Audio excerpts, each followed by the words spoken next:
This video is brought to you by Atomic Wheels, your go-to source for premium fully forged rims for your electric vehicle. Enhance the style and range of your Tesla or Rivian today. Go to atomicwheels.com and use code TFLEV for 10% off your order. Welcome to the Tesla Cybertruck, and if this wasn't futuristic enough, Dad, we got drones in the air, live on location here in Boulder, Colorado. Yeah, we're about to head out on a 600-mile road trip to Moab, Utah and back. We just bought this Cybertruck and we wanted to see if it works like a truck. And what better way to do that than to move a bunch of stuff. And the reason we're moving a bunch of stuff, Tommy, is today we're going to close on a new Moab bureau for TFL. In fact, we're buying a tiny 2-bedroom apartment because we spend so much time in Moab that we need some place to stay. Instead of paying high hotel room fees, we're going to move our stuff and we're going to have a place to live and film and make content from in Moab.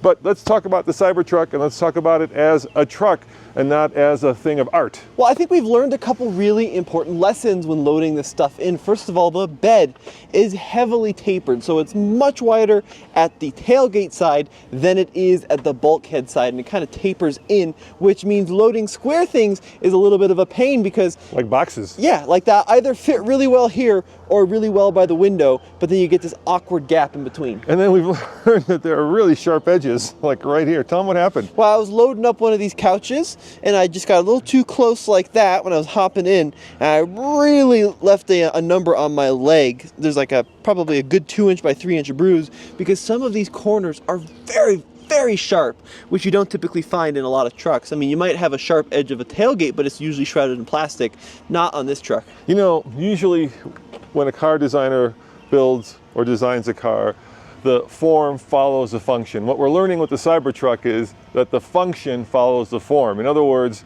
this is more about the design of it than the functionality of it. And there's a whole bunch of examples of that we'll show you in this video. Another good one is I wanted to strap something down right here at the front by the window, and I can't get my arm down because this side buttress is so large, it means you can't actually reach down into the bed. Yeah, but there are some really great things about the Cybertruck. First and foremost, it's got a ton of payload, Tommy. Over 2,000 pounds, which is more than most full-size trucks. That's awesome, and the suspension does lower when you park it, so you do have some easy access of getting, you know, at least hopping into the bed from the tailgate.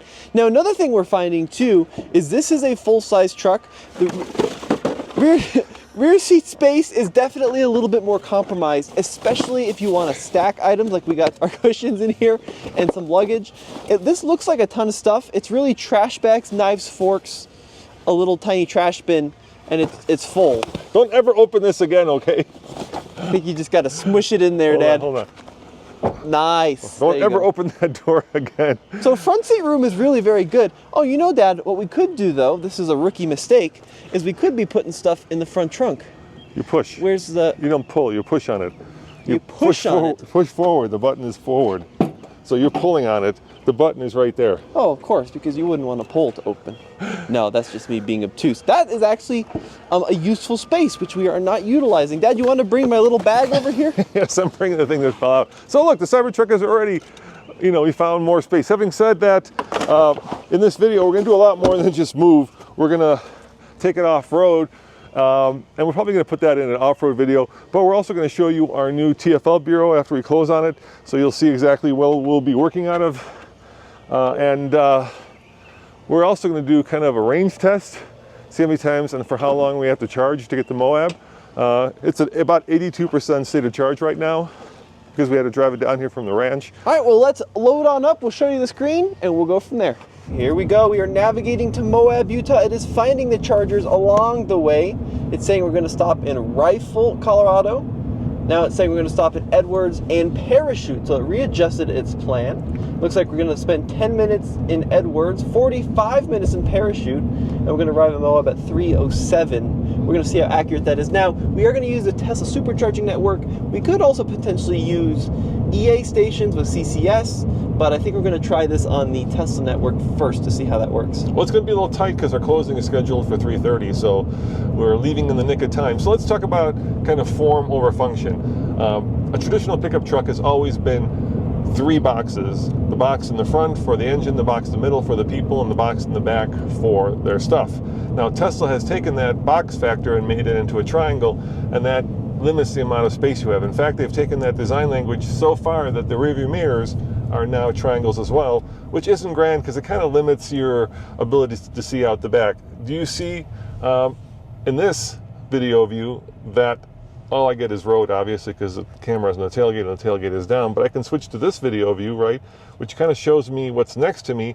But did you know that there is a Subaru behind us?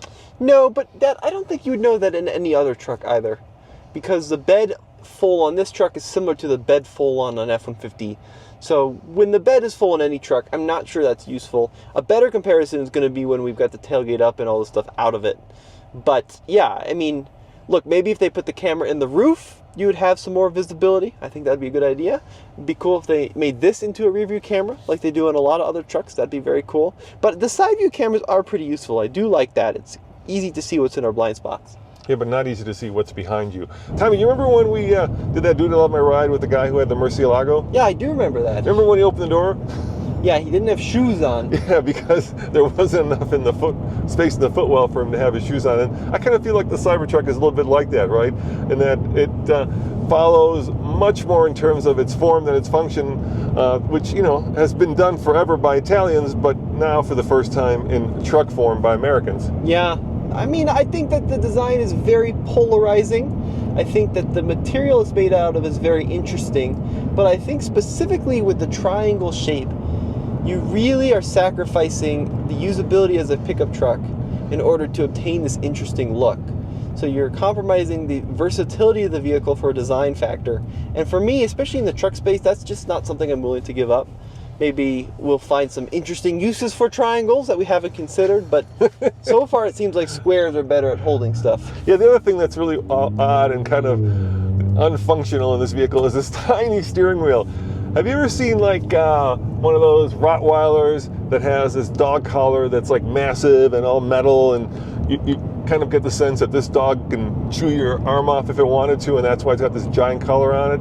Well, this truck is the exact opposite of that. This steering wheel is like putting one of those poodle collars on a Rottweiler, right? It just feels tiny and insignificant, and when you're behind the wheel of such a big and massive and heavy truck, you want to grab it by the scruff of its neck and really take control. Here I feel like I'm using a joystick or, you know, something out of a PlayStation in Gran Turismo as opposed to a steering wheel that belongs on kind of a mighty, imposing vehicle. That just feels discordant to me. Well, the yoke is an interesting choice.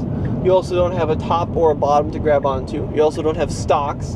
Now, of course, Tesla would probably argue you don't need a conventional wheel because this vehicle doesn't complete a full rotation of the yoke to steer the vehicle because it's full steer-by-wire. So you don't even need 360 degrees of movement, which is very interesting and makes it a very unique driving experience, but you could still obtain that with a more conventional round wheel. Well, to be fair, you can grab on here, but it just seems silly. And you're right. I mean, because you've got steer-by-wire, you don't have to turn the wheel all the way. But I don't care if it's steer-by-wire or steer-by-spaghetti. I want a big wheel that I can grab onto, and I think this is especially going to be important when we hit the dirt. All right, well, let's do this, Dad. We're going to do some miles, get on the highway, and then we'll come back and update you folks here in a second.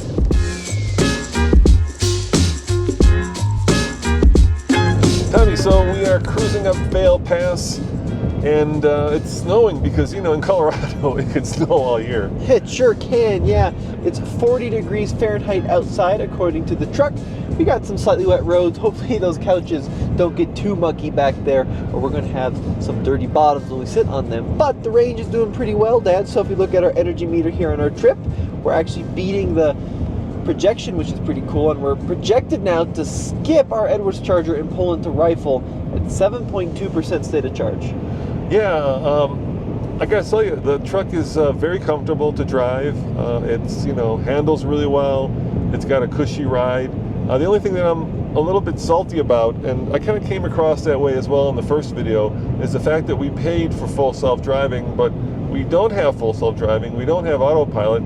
The only thing we have is cruise control with adaptive, you know, speed monitoring.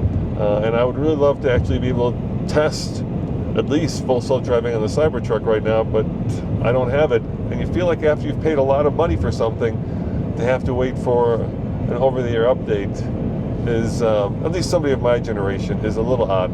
The part that's a little bit more concerning to me is we don't have the locker functionality yet, which is a bummer because we're heading to Moab. Now, I know they're rolling it out on the dual motor Cybertrucks, front and rear locking diffs, but when you go into those menus, they still say coming soon. So maybe we'll get lucky and it'll come tonight in our update, if we get an update tonight. But we may be off-roading tomorrow with open diffs. But that's how we roll at, TFL, because this is real-world testing, real-world reviews, and this is what we bought, so this is what we get, and so this is what we're going to off-road. So like I said, I was a little salty in that first video we did. Tommy, do you want to take a look at some of the comments, and maybe I can answer the reason for my kind of grumpiness? Well, none of the comments are really upset with you, Dad. They're more just upset with the decision. So the number one comment is, I predict this will be the biggest financial loss ever for the channel. There's no way you can lose TFL more money on a purchase than we did on the Model X Defender Classic Porsche, said Andre. And then hold my tea. So everyone thinks we're going to lose a ton of money on this vehicle. And then... Yeah, let me address that. So we lost about, I think, $16,000 on the Model 3 Performance that we bought. And that may be the case on this truck. But look, I take pride in the fact that we test trucks and we test them in a way that you guys like. So we test them in towing, we test them by going off-road, and we don't do it from a fanboy perspective. We try to be journalists about it. And I felt like this is the most significant new truck of not just maybe the year, maybe the decade, maybe longer, and it would be foolhardy for us to only have a video where we borrowed it where Andre flew to California. I think we really need to spend some time with it and actually test it like a truck and not like a piece of furniture that people, love to have people look at. People are also saying that I fear this will not be one of the best choices at TFL. The buzz has waned. I hope I'm wrong because this is my favorite channel, period. Thank you. So people are saying that the interest is no longer here with the Cybertruck. Well, we just got a thumbs down, so people still seem to be interested in it, Tommy. I think they're still interested in it. Probably not as much as when it first came out, obviously, but it's still such an unusual design and such an unusual form factor for a pickup truck that it really does bear testing, and this is what we're doing. I mean, we got a bed full of stuff. Right. Yeah, and we're going to go hit some dirt here. Now, we're actually driving to Utah to drive some electric Hummers off-road, which I'm very excited about. But while we're there, we're going to be sure to at least give the Cybertruck an initial off-road review and see how it performs in some Moab slick rock. Yeah, I completely agree. And I got to say, Tommy, as a road trip vehicle, the only complaint I have right now is that it's making us stop for 55 minutes to charge up, which is a long time, and all the people who are used to driving trucks will probably think to themselves, there's no way in heck I want a vehicle where I have to stop for basically an hour on a road trip just to fill it up. That seems very long. Well, look, the Tesla Trip Planner is supposed to optimize for charging. Now, based on the charging curve of the Cybertruck, we could probably cut some time out if we just stayed like in the bottom 30-40% of the pack when it charges the fastest. And even by using EA stations, potentially we could get some faster speeds as well. But we're going to try the trip planner because that's what Tesla recommends. So on this first road trip, we're going to see how that works. And then, of course, going forward, we can throw that out the window if we think we can do it faster the old-fashioned way. We can try that on the way back, right? But right now we're down to 37%, and we're going down Vale Pass, so we should be hopefully gaining energy. Yeah, and it says, according to this at least, we'll be there with 13% at the rifle charger. And then it says we'll be there for 55 minutes in order to make it to Moab with 14%. So we are going to be sitting there for a long time in rifle. It's a 250 kilowatt rated charger though, so hopefully we'll get some good speeds out of it. It's not going to be too busy. Yeah, and the problem becomes that once you get into Moab, there's very few chargers, right? Your choices are not great. So I think the algorithm is trying to optimize for getting us there and having us stop for a very long time. But that's not the way people drive, right? Nobody does a road trip and decides to stop it for an hour, at least nobody that I know, unless you're going to have a very long lunch. So we'll see, Tommy.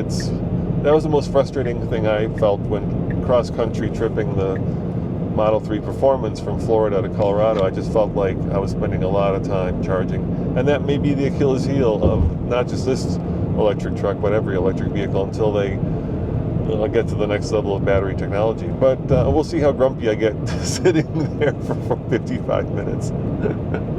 Any other comments you want to read, or is that about it? Nope, everyone's just saying we're going to lose a ton of money. So we'll see what the depreciation's like. But that's kind of what we do, right? We lose a lot of money. Well, yes, we do. Hopefully the business plan is that you guys watch these videos and we offset that by the fact that you're watching them. And then, we experience it so you don't have to. All right, next stop, rifle, huh? All right, Tommy, we've made an executive decision. Actually, my bladder has made an executive decision, and that is we're going to stop in Edwards because I got to pee. And I'm not sure the algorithm takes that into account. Yeah. I mean, it had us driving for like 3.5, 4 hours in one go, but we do have to go stop and use the restroom. Now, we found the Edwards supercharger is right next to a gas station, so we might as well just stop there, put some juice into it. So I programmed it into the Cybertruck. It's preconditioning the battery for DC charging. There you can see we're going to show up at 34%, and we're not aiming for a specific target. We're just going to plug in when we go to the restroom and maybe get a snack, and then we'll let the vehicle reconsider its route planning to see the best way to optimize our charging schedule. Yeah, and we're trying to kind of force our schedule onto the charging schedule. And in the past when we've done that, it's always been problematic. But I gotta go to the bathroom, dude.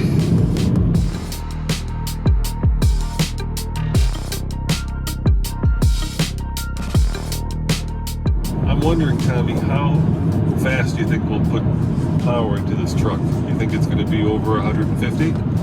I sure hope so. We're not at a super high state of charge, but we're also not at a super low state of charge. So I'm going to guess 155 kilowatts at 34% state of charge. In the past we found that Teslas have this weird ability to take a lot of energy, but then that charging curve tends to drop off pretty rapidly. So you start at a big number, but you quickly go down to a small number. And I think that's every EV, but Teslas do seem to have a more aggressive ramp down than some others on the market. So they do like those big numbers at low state of charge, but unfortunately we're not really low enough to see that 250 plus number, I don't think.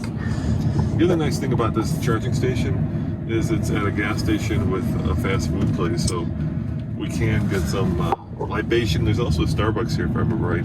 Oh yeah, I think you're right. So that's great. So we can get a little snack in us while we're getting some juice. It's also right next to an EA station, if I remember correctly.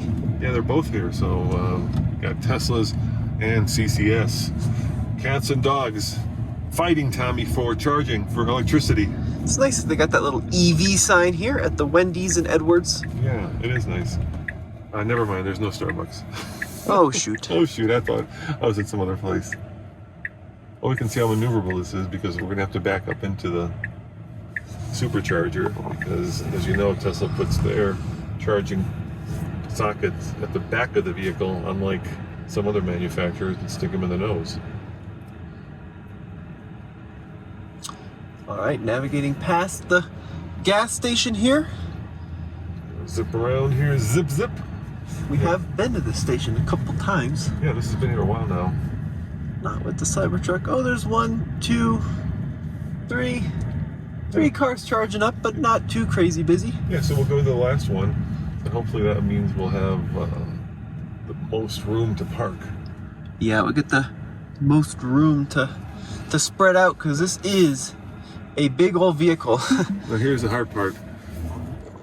Let's see if I can do this without. You can use your little cameras here. I'm using my cameras, I'm using my triangular mirrors, I'm using my all-wheel steering. You want to jump out and show it? Sure. Okay, so people can see what the all-wheel steering looks like. It is actually fantastically maneuverable for such a large vehicle. Four-wheel steering is such a game changer in the full-size truck category, just like the Hummer EV. And it's really an interesting driving experience when you can make lock-to-lock and what's that, like 170 degrees turning of the wheel? Back of the couches. You're good. Okay. A little more. Stop, stop, stop. There's a hidden pole back there. Looks like the load is all secured, so we're gonna pop open the charging port here. Hey, that thing's crazy, man. Well, thank you. I just seen you pull in. I was like, I gotta go check that out. It's cool, huh? Yeah. Yeah. Oh, cool as your teeth. Hey, right on. Thank you, appreciate that. We're shooting a little video here on a road trip. I'm glad you like it, man. For sure, man. Yeah. I like When, it. what are you guys doing? Just test driving it or something? Yeah, we're testing it to see how it does on a road trip right now. Really? How far are you guys going? We're going to Moab. Really? Yeah. Dang. You guys gonna take it up those crazy little... We are. Yeah, we're going to try. 214 at 35% state of charge. If it held that, we'd only be here for like 15 minutes. That's awesome. So already put 2 kilowatt hours into the pack. I think it's like 124 kilowatt hour usable, 123, something like that. So we are juicing up 120 hour and 20 minutes to continue the trip. We're not going to do that. We're just going to go use the bathroom and then come back and keep going when we are all done, because that's a long time to be waiting at this Wendy's. So we've been here for about 35 minutes. We actually went in and had some lunch. Now the truck is saying charge here for an hour and 20 to continue your trip. We're not going to do that, so we've been here for 35 minutes. We're already at 81% state of charge. It was pulling 77 kilowatts at 81%. We went from 35 to that 81% while we had lunch at Wendy's. So now we're going to jump in the truck. Keep wanting to say car because I'm so I know, I used to said car associating too, I know. Tesla with car, and hit the road. And then look, they actually have a station with windshield wiper, The squeegees. squeegees, and fluid. How cool is that? So, like I said, we could have stayed here an hour and just made it all the way to Moab. But I didn't want to stay here an hour, Tommy. That's way too long. I'm you know, at that point you have to go all the way to 100%. Yeah, that's kind of nuts. So what we're going to do is we're going to hit the road here. Let's see what it says now. Where does it want us to stop? Let's go to Moab, Utah. Uh-oh, set my home there. Here we go. Continue trip? Yep, it's saying Edwards still. There we go. All right. No, it's saying Moab with 4%. From here? From here, we can make it all the way to But Moab. only if we stay below 70. Interesting. Do you want to try that? I feel like that Seinfeld episode where they take the saw and just go as long as they can go. And then Kramer says, yeah, I'll get back to you, to the salesman afterwards. Here, can you hold this for a second? I put my seatbelt on. Yeah. I mean, we could try that.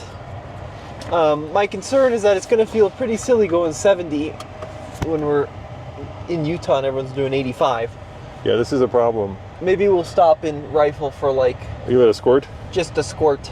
Yeah, I think that's the way to do it. All right, that's what we'll do. We'll stop and actually parachute a little further. Yeah, let's go to parachute. So we'll go to parachute. Yeah, look, you know, I mean, you want to get the battery pack down a little bit, right? Yep.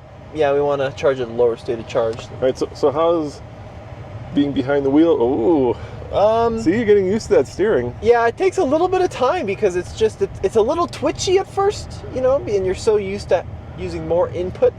And with the combination of the steer-by-wire extremely fast ratio and then the rear wheel steering, it's pretty easy to clip the inside of turns, so you do have to be a little bit careful. And the one thing I really don't like are the turn signals on the buttons on the steering wheel. Yeah, that was not necessary to reinvent that, huh? No, I think that the stock is still the best way to Stock operate is king. a turn signal. The nice thing is when you signal to change lanes, it will automatically turn off the turn signal once you change lanes because it knows, which is cool. Changing lanes here, merging. Let's see, will it turn off? Oh yeah, there it goes. That's good. Yeah, that's good. Yeah, that's pretty good. So not horrible wind noise in here, huh? no, pretty decent wind noise. I mean, the most unnerving thing is just the size of the windshield and how far it is away. And we have some schmutz on the inside of the windshield there, and I have no idea how we're going to clean it. Some company's going to have to come up with some tools. Or find somebody with really long arms. I'm not sure that 4% is going to make it because I'm hearing a lot of wind, and we may not actually make it. Yeah, We're already making it mad.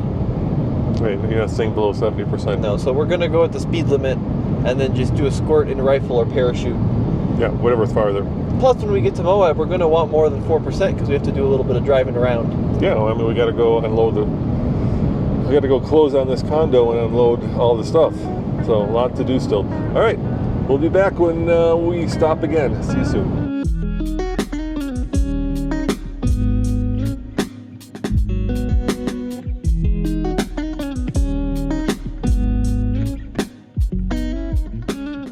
Oh boy, Tommy, the one thing I was hoping for wouldn't happen has happened. The rain? Yeah, which is rain. And the reason I'm bummed out is because now our leather couch is getting very wet. Yeah, it's not ideal, Dad. No, and to make matters worse, it's only raining here at the worst place, and we got to stop here and charge. And we have to deal with these wipers, which just aren't working. So check this out. Right? Am I going right here? Yeah. Where's my button? So to turn the wiper on, right? Yeah. I push this button. Yeah. I set it to automatic. It's raining pretty good now. Yeah. Nothing. Yeah, Tesla has had the worst automatic wipers, and they're known for having bad automatic wipers. And this is definitely a first world problem, but come on. So Every other car company can manage this. Still in automatic wipers.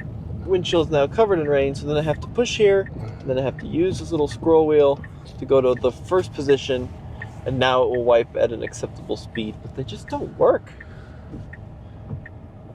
Well, first of all, it's not it's just one massive wiper, Tommy. It doesn't work very well, you're right. So this is, look, I'm going to go back into the automatic setting. Okay, and it'll just sit there. How much do you think it's going to cost to replace that little rubber bit that does the wiping? I was just thinking about that. I mean, I think this wiper, I wonder if it's like a semi-truck wiper? Because it is just huge. It's a single wiper that... I'm thinking this is more like a cruise ship wiper. Very well could be, Dan. It's going to be like, what, 4 feet long? It spans the length. I mean, if it would turn on in automatic mode, you'd see it. It spans the length of the whole windshield, or the width of the whole windshield. It does work pretty well, though, except for the passenger area there. It's Yeah, kind I of remember when screwed. Mercedes had this wiper that I would actually actuate up and down. It was also a single wiper that Mercedes swore got a bigger part of the windshield. This one gets like, I'd say, 80%, but the 20% it doesn't get is right in my line of vision. You're exactly right. All right, so where are we at with charging now? Well, we're supposed to be here apparently for something like 20 minutes, but we'll see how short we can make this stop. So unfortunately, our lunch stop has kind of put us in a weird position where we can't really get to Moab on this charge. Well, we could have if we had stayed below 70. Yeah, but we also are unfortunately not really low enough here to get a very fast charge because we're at 47%. So that lunch stop kind of threw a wrench in our plans, but that's okay, Dad. We'll figure it out. Well, hold on. It wasn't a lunch stop. It was I had to go to the bathroom stop. Yeah, but then it turned into lunch. Well, this is how people drive road trip, right? This is the problem with algorithms that try to get the fastest possible route that doesn't take into account that there's a 60-year-old man with a 60-year-old bladder sitting behind the wheel. That's funny, And Dad. he may need a little bit of time. And then the other thing, of course, that none of these superchargers have, which is also a head scratcher, is the last one actually had the squeegees, but these never have like a roof, which would be nice with the couch behind Oh yeah, that's in a the good bed, point. right, Yeah. to keep the rain off of us. And now it's just going to get soaked while we're sitting here. Should we go here or here? Oh, it doesn't matter. We're going to get wet no matter where we go. It would be nice if we had like the gas station. Yeah, exactly. There. Yeah, the gas station has that. We've got, that, which I'm pointing to the rain, of course. Can you see? Can you manage? See, this is hard with the tailgate down.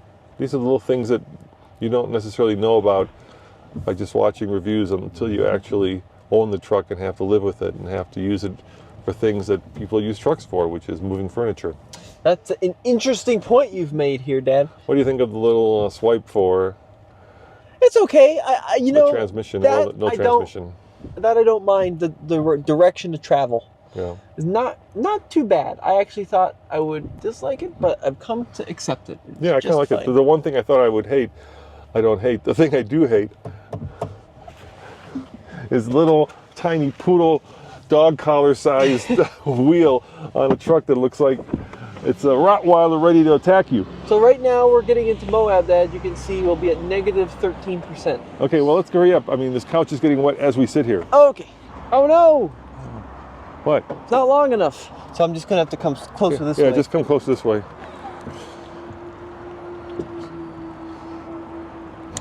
All right, so we're charging at 85 kilowatts, 95 kilowatts, 107 at 47% state of charge.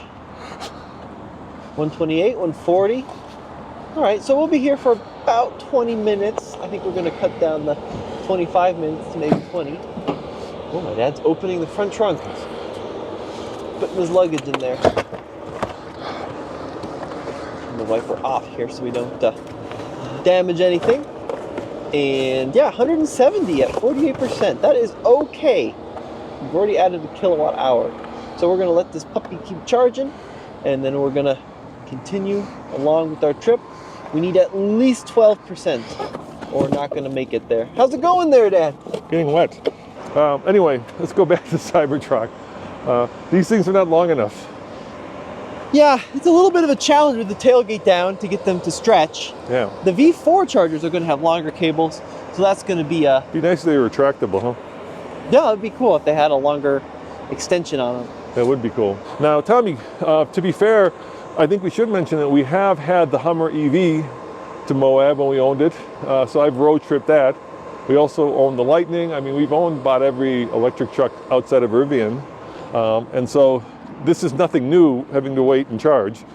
It's just that there are more Tesla superchargers along the route than there are CCS chargers. And now that Rivian, right? Yeah. They're already on the Tesla network, so with an adapter, you could charge at a Tesla network as well. Not all of them, but a good chunk of them. So that's I don't pretty know. Mr. Musk just basically fired his entire supercharger team. Maybe he was mad that they allowed the NAC standard, the North American Charging Standard, opened up to everybody else. Well, that was his decision, so I don't know why he'd be mad at it. Well, sometimes people get mad at things that they can't control. Well, we've had a situation. So I dropped this little pack of M&Ms, and I thought my dad had opened them, and then when he picked them up, they all fell out. They all fell out into the pit of shame down here. Yeah, now the truck needs a drop stop. Oh, that is a tight squeeze. I'm gonna get them out of there. There we go. How many French fries do you think are going to end up living in there? Did you get them all out? I got them all out. They're all gone. It's going to be the home of many moldy and used French fries over the years, Tommy. Good thing is these are brand new M&Ms, so you can still eat them. In a brand new truck. In a brand new truck. Is that the 2-second rule? You can have some of Austin, Texas tasting there, Dan. So here's where we're at. We're at 6 minutes remaining to the trip. To the charge, you mean? Yeah, sorry. Not to the trip, to the charge. And it says we're going to arrive in Moab with 8% if we leave right now. Yeah. So we'll go for another 6 minutes, 5 minutes, so we get to like 14%, so we have a little bit of a buffer, because we got stuff to do when we get there. Because there's nothing to do when there's no place to charge until you get there. I mean, zero. From here to Moab, I think there's a charger in Grand Junction. Grand Junction, which is Way off the road. Yeah. And then there's chargers in Moab, actually, 2 sets of superchargers. But what we're going to do is wait here the extra 5 minutes just to give that buffer a little bit bigger. And then we'll hit the road. What are we charging at? What's it down? 81. Oh, yeah, that's what I mean about that charging curve, right? It's pretty slow. It's pretty slow, yeah. And I know that's meant to, like, maintain your battery life. But, it's a bit of a process. yeah, that's, not something that people over there, and I'm pointing the gas station, have to deal with. All right, done charging, dude. Woohoo! 75%, we're unplugging. We'll get to Moab with 13. So, I'm gonna push the button. I'm sorry that your stuff got all wet here, Dad. And not just, it's also your stuff. I know. Well, I'm sorry our stuff got all wet. This is unfortunate timing. But we're gonna hit the road and drive fast so we can dry it out. Yeah, well, or get it wetter, depending on how much it's raining. We'll be there at 2:54 and 12% state of charge. Yeah, usually this thing is pretty accurate, so I'm trusting that that is true. And here we go. Did you see this too on our accelerator pedal? What? We got the rivet. Oh, want to show them? I can't get the camera down there. Yeah, so there was a big recall on Cybertrucks because the cover for the accelerator pedal was falling off and getting jammed. But ours came, because we got ours post-recall, with the rivet. Do you think, like, in 100 years when these go to Amelia Island, Pebble Beach, do you think, like, the rivet trucks are going to be less valuable than the non-rivet trucks? Well, if things go the way that they go typically, like the Audi, remember the Audi TT? Yeah, the cars without the spoiler, pre-recall, Yeah, are worth more. way more valuable than the ones post-recall. All right, so we're going to get onto the highway, onto the interstate then, and we're going to cruise at the speed limit, and we'll see if we can make it to Moab by 3. We're cutting it pretty close, 2:54. Yeah, well, I'm a little nervous. We're supposed to be there by 3 for the closing. And, this is usually an important thing that you want to be at, especially when you're spending hundreds of thousands of dollars to buy, a new condo so that we can actually go and work out of Moab, which I'm super excited about. Yeah, so we got to go through Grand Junction, and it's not going to be that inefficient around these parts. I loved when it also knew how, I know the wipers again. Yeah. I also loved when it tells you like that it knew how much headwind we were driving into. Do you know how to get back to that screen? Yeah, for sure. Yeah, and here. So you can see it's going to be in the range tips here and the range information. It tells you... Well, here we have aggressive acceleration will kill battery. We know that, but last time we were here, it said basically that we got 0.01% more range because we're at high altitude. Yeah, which is very cool. It actually shows right there, elevation. Elevation, shows you how that affects it. Yeah. So basically, I'm just going to assume this truck doesn't have automatic wipers. We'll just do it manually. Just go like that. We'll just go intermittent, like vehicles from the 1990s. Well, this is definitely a first world problem, Tom. Maybe I'm using them wrong. There's a good chance of that too, Dad. What do you think of that tiny ass steering wheel? Are you getting used to it? You know, I don't prefer it, Dad. But it doesn't bother you, huh? But I think it's something that Cybertruck owners will change. People will get rid of the yoke, put on more traditional wheels. Yeah. And problem solved. It might be like the Plaid, where at some point Tesla will make this the upgrade and make a traditional round steering wheel what comes standard. If people are like me, maybe I'm just being overly sensitive to something that you know your generation has gotten used to a long time ago. I don't love it, but it doesn't drive me crazy. Okay. Yeah. All right, well, next stop, Moab, and we'll see how much energy we've used. So Tesla does something interesting, Tommy. Can you guess where they put their blind spot monitoring? Well, it does have it, which is great, and compared to some previous Teslas where it was in the middle screen, it's in a better location. Here, we'll pass by this Denali here, and hopefully you'll be able to see it. It's in the frickin' speaker. They put a little red dot in the speaker when you're up against another car, when you're passing another car. Oh my God, I am not sure that is useful, Tommy. It works. Who cares if the red dot's in the mirror? It's close enough. Not there. It's fine. I also think it's using the cameras to find those. Maybe. Yeah. That's fine. I think what's better is turn your left turn signal on. I think that's actually better, where you actually see in the screen there. The screen. Can you turn it on so I can show it? I don't want to drive with my left turn signal on like I'm in Florida. Put it on and just go merge left. See, now that is useful. A little dot in the speaker. No, I think. that's less useful actually. Okay. Because I'm making a left merge. My head is going to turn to the left naturally, and I'm looking at the left mirror. The last thing I want to do is have to then look down into the right. This is useful. This is right in line with my eyesight. Yeah, but it's also in a place that nobody expects. I mean, this truck has been doing it now for 200 miles, and that I finally noticed it after 200 miles that it's actually doing a little red light. And this is why we're owning it, Dad, because now we'll know we're never going to forget, right? Yeah, now you know that it's in the speaker. Let's see if it happens again. It's now ingrained in our heads. I wonder if it was a cost-cutting thing where it was more expensive to put the blind side monitoring. There it goes. Yeah, that's it.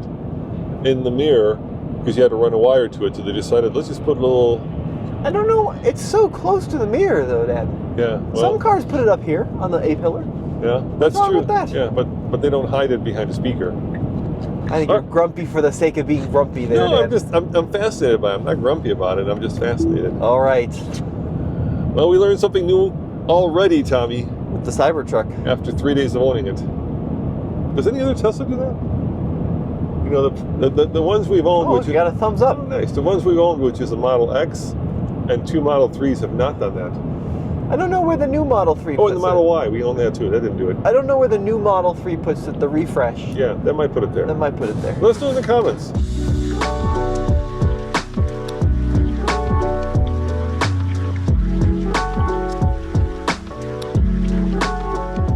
Tommy, I gotta say, Moab is one of my favorite places in the world, especially when it comes to going off-road. That's why we decided to buy a place here so that we have a, let's call it the TFL Moab Bureau. Yeah, and if you've never been to Moab, Utah, even if you're from somewhere outside of the U.S., you really have to make a trip at least once in your lifetime, even if it's not to off-road. It just has some of the most interesting terrain to look at, to admire, to appreciate of anywhere in the world. It is such a cool place. It's only a couple hours from Salt Lake City, which is the the capital of Utah, and 6 hours from Denver. It's just a phenomenal place. It's getting pretty busy and popular now. Arches National Park is probably its most famous national park, and I think you need reservations to get in, don't you, Dan? Yeah, you got to make reservations. Now, here's the interesting part, Tommy. We're buying this place, but I've never seen it actually. Well, don't get your hopes too high. It's going to look kind of pretty cool on video, but it is tiny. It's like 600 square feet, 2 bedrooms, so just these little shoebox bedrooms, but it'll be perfect for the team when we come out here frequently to do our testing. And there's so many trails we haven't explored out here, so that's going to be one of my goals this summer, is to try out a bunch of the new terrain that we haven't had a chance to get our tires on. Yeah, so I'm a little bit nervous because, like I say, you've seen it, you've walked it. I haven't seen it. So I know it's tiny living, and I know that, you know, Moab has gotten crazy expensive. I started coming here decades ago, and I would go mountain biking, and then I would go for like the Moab half marathon. But now the world has discovered it, and hotel rooms are in season $300 to $500, and that's a lot of money. It used to be like 40 or 50 bucks for some of the crummier rooms. Well, I used to spend like $80 for a good place, but yeah, now nice it's place. really expensive. And you can see why. I mean, it's just incredible. And we see a lot of tourists here, not only from around the country, but from other parts of the world, and rightfully so. Best mountain biking in the world, best four-wheel drive in the world, great rafting here. They got a little bit of everything if you like to be outside. Yeah, we're about to cross the Colorado River, which is also a great place to go rafting, like you said. And let's see how we did.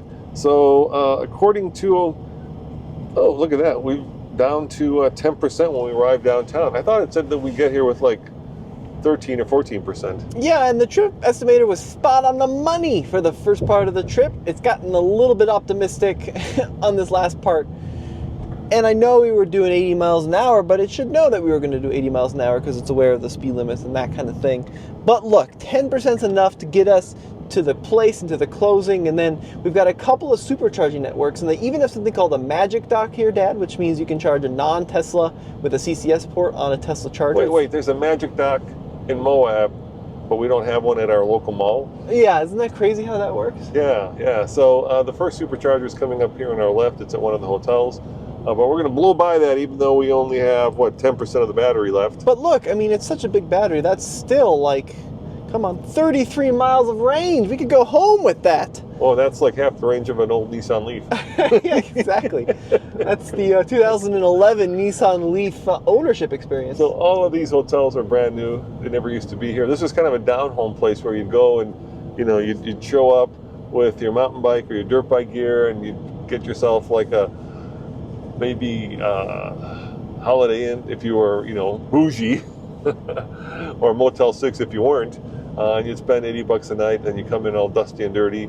Now, of course, the world has discovered it because it's, if you've ever watched any Westerns or any commercials where you see red sand, chances are they were shot in Moab. Oh, very true. So we're almost to the little place, Dad. So I say we cut. Okay. And then we'll show them our little tiny new apartment. All right. Well, before we do that, can I ask you what your road trip score for this Cybertruck is? One being, a Nissan Leaf, and 10 being, let's go with, I don't know, what's the best off-roader road tripper you can think of? A bus. One of those buses that we saw on the trip. Yeah, not feeling the bus thing. Well, no, you're not driving it. You're in the back. Yeah, never been in a Greyhound bus and thought this was a good road tripper. No, like the kind that vans have, where you have the kitchen and you have the bedrooms and you know what I mean? Like a coach, you mean? The coach, maybe? yeah, exactly. Okay, There's a supercharger right here next to this new hotel. I'm gonna give this like a 6 or a 7. Okay. So the ride quality is excellent. I think the seats are really good. The sound system is excellent. The trip planner works really well. The reason it's not higher is I find the steering to be really twitchy. I mean, look, just a little tiny bit of movement, even at 35, and the whole truck jolts around. It needs to be a lot less twitchy at higher speed, which they can do with software. And then the wiper controls are just infuriating. So we get a little bit of rain, right? You push the wipe button. Oh, it's working perfect now. Of course it is. Oh, it's look at not that. raining. It's not raining. It kept getting stuck at the bottom of the windshield. I think aerodynamically not a great place for it to get stuck. So, So- what's your final number? Now it's a 7 because the wiper thing seems to be working. The push wants to wipe, and you're right. The yoke is not comfortable to hold on to for long distances. But you look, I mean, a lot of it's really good. It's quiet. It's pretty refined. It's got a first gen F-150 Raptor kind of floaty 1970s ride, so really comfy ride. That's pretty good. What are you gonna give? What are you gonna give this the Cybertruck, Dad? All right, so a 10 would be like one of those band coaches where you can. A Greyhound bus. No, that's a 2.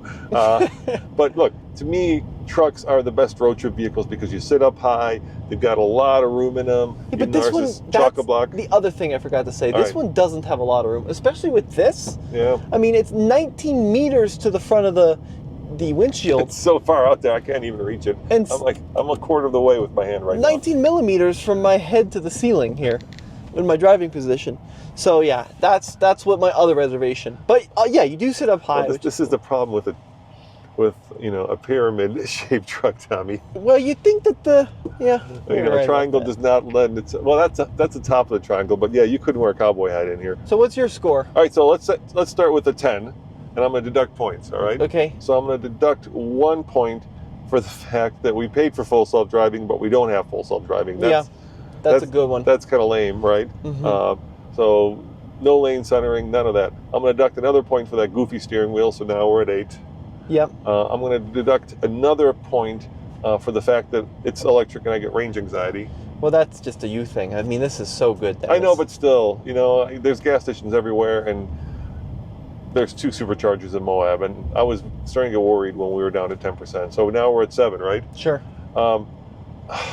I think these seats are okay, but they're a little firm, and my butt, I was kind of squiggling around, so I'm going to deduct a point for this. I like seats that are a little bit more cushy, so that takes us down to a 6, Tommy. Okay.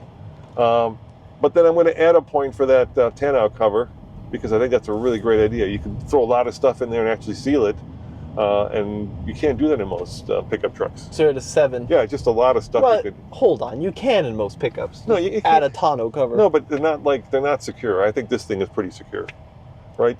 They're usually just, either you can cut them or you Yeah, can but a open hard shell, I don't think is good. Well, we might beg to differ on that one. Fair enough. So that's my scoring, and then so we're back to 7, and then once again, I saw you struggling with that wiper, so I'm gonna subtract another point for the silly wiper, and I'm gonna subtract another point for the silly rearview mirror. I think that there should be video in here, not down here. It takes your eyes off the road, so I'm gonna give it a 5, dude. Okay. I think you're at 4. 5. All right. All right.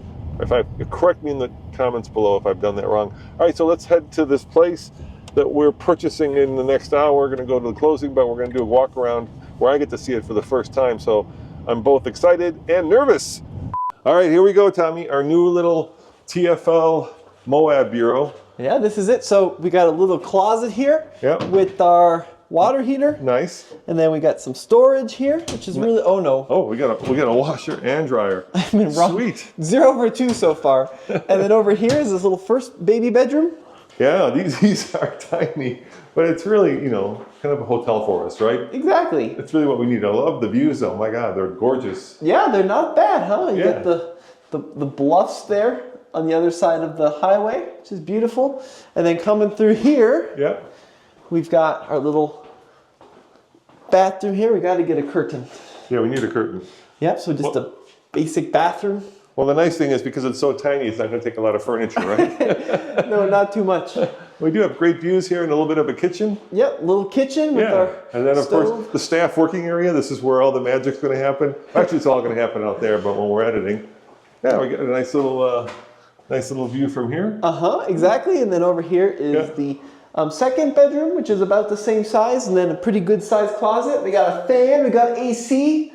What else could we possibly need here, Dad? A swimming pool? No pool. No pool. I love this window. This is probably the nicest window here, huh?